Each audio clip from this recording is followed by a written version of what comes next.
কি জ্ঞান বুদ্ধি কিচ্ছু নাই? তুমি বাসা থেকে পড়াশোনা করে আসতে পারো না? তুমি চুপ থাকো, আমি তোমার সাথে কথা বলতেছি। ও কেন চুপ থাকবে? আর ও তো ঠিকই বলছে, তুই বাসার থেকে লেখাপড়া করে আসতে পারস না। তুই কিন্তু মুখে মুখে কথা বলতেছিস। হ্যাঁ করতেছি তো, কি হয়েছে? কি করবি তুই? কি করবো না? আরে এই, কি করছো?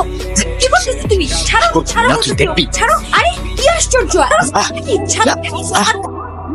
রাস্তাঘাটে গুন্ডামি শুরু করছো? অস্থির ছেলে কোথাকার।